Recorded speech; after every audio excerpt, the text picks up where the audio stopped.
Hey everyone, and welcome to this explainer. I am absolutely thrilled to have you here today. If you're the kind of focused learner who loves digging into the why and how behind what we actually eat, well, you're in for a real treat.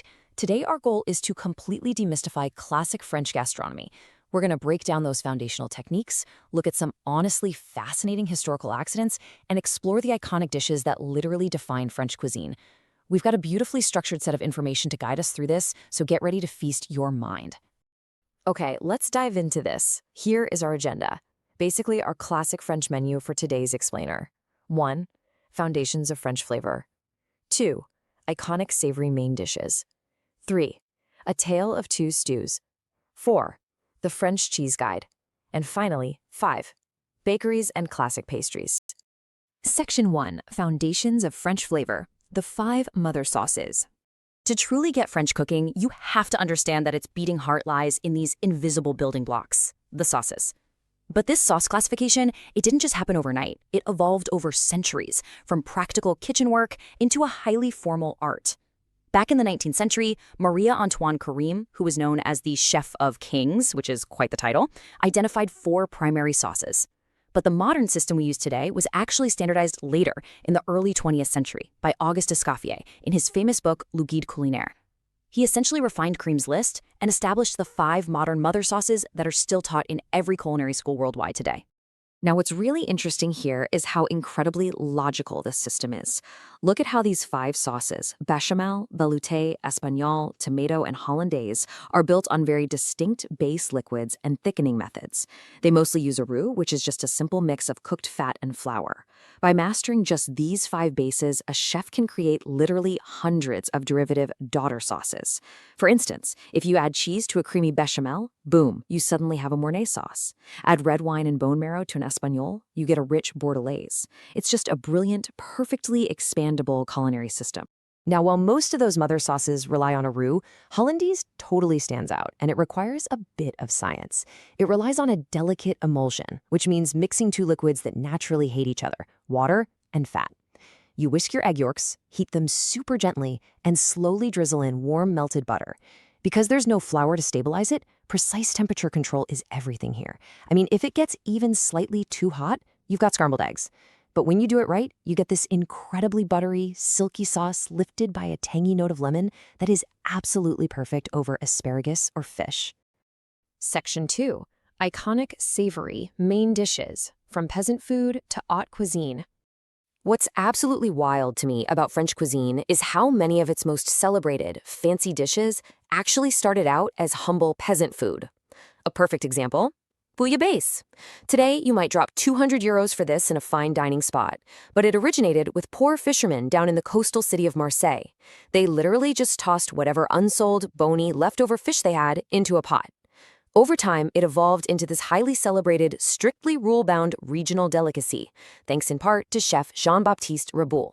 Today, to be an authentic bouillabaisse, it requires very specific fish, like conger eel and red rascassé, and traditionally, the rich broth and the fish are served entirely separately.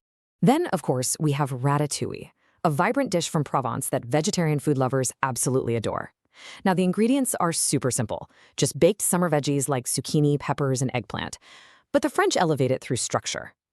To make it a true masterpiece, those vegetables must be perfectly cut and meticulously layered in the baking dish. It really goes to show that even the simplest, most rustic dish relies heavily on French structural technique and presentation to make it sing.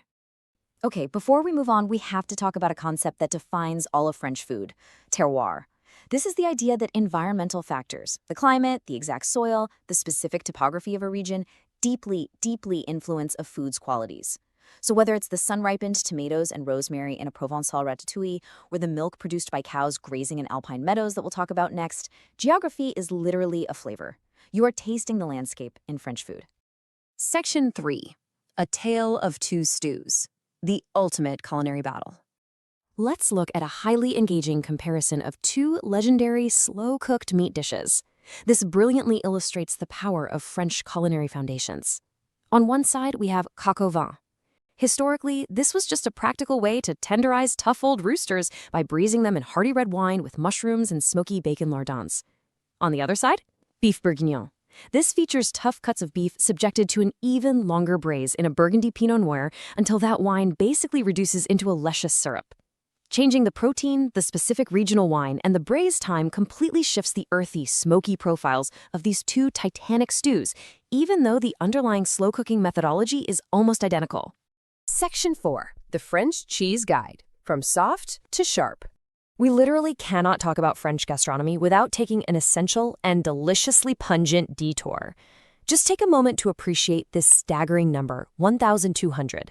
That is the number of distinct cheese varieties produced in France, and because of those diverse environmental factors we talked about, terroir, plus generations of artisanal savoir-faire, every single one of those 1,200 cheeses has a completely unique texture, aroma, and history. To break this down a bit, you've got your soft and creamy cheeses like Brie and Camembert. They're velvety, earthy, and often quite pungent.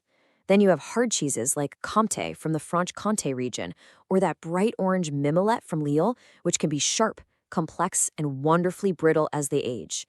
And we definitely can't forget the sheep cheeses, like Roquefort. Known as the king of cheese, it is famously pungent, slightly bitter, and beautifully blue-veined. But I have to give a special shout out to raclette. This alpine cheese perfectly balances salty, sweet, and nutty notes. But what I love most about it is how incredibly seriously the French take their melted cheese. Raclette is so celebrated purely for its melting properties that it actually has its own dedicated kitchen appliance. You heat it up and scrape it right over potatoes and cured meats. I mean, you know a country respects its gastronomy when they invent hardware specifically for melting one single type of cheese. Section 5. Bakeries and classic pastries, the sweet finale. Okay, we are moving away from the savory dishes and stepping into the precise sugary world of the French patisserie. But as structured and rule-bound as French cooking is, you'd be amazed by how many famous desserts were born from total, utter panic. Take this fun historical anecdote, for example, crêpes Suzette.